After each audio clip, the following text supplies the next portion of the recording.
জাতীয় নাগরিক পার্টির আহ্বায়ক নাহিদ ইসলাম বলেছেন, একতরফা নির্বাচন করা হলে এনসিপি সেই নির্বাচনে অংশ নেবে না। গুম, খুন, হত্যার বিচার নিশ্চিত করতে হবে।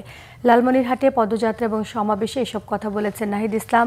জাতীয় নাগরিক পার্টির দেশব্যাপী পদযাত্রার অংশ হিসেবে মিশন মোড়ে সন্ধ্যায় পদযাত্রা শেষে বক্তব্যে তিনি এসব কথা বলেন। এর আগে পদযাত্রাটি জেলার এমটি হোসেন ইনস্টিটিউট মাঠ থেকে এই পদযাত্রা উদ্বোধন করেন এনসিপির উত্তরাঞ্চলের মুখ্য সংগঠক সার্জিস আলম। এই সময় নাহিদ ইসলাম কথা বলেছেন আগামী নির্বাচনকে কেন্দ্র করে তার দলের অবস্থান সম্পর্কে।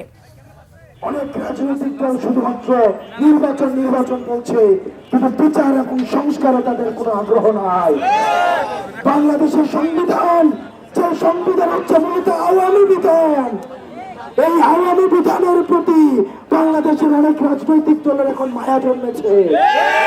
সময়ের প্রয়োজনে বাংলাদেশের মানুষের আহ্বানে এবং এত এত শহীদের রক্তের যে আত্মত্যাগ, সেটার ঋণ শোধ করতে আমাদেরকে এই দল গঠন করতে হয়েছে, যাতে আপনারাও বিকল্প নেতৃত্ব পান, আপনারাও একটা বিকল্প বেছে নিতে পারেন। এবং আগামীর বাংলাদেশে আমরা বলেছি যে বিচার সংস্কার এবং নতুন সংবিধানের মধ্য দিয়ে যেতে হবে। কেবল একতরফা নির্বাচন করা হলে, কোনো ধরনের সংস্কার না হলে আমরা জাতীয় নাগরিক পার্টি সেই নির্বাচনে অংশগ্রহণ করব না।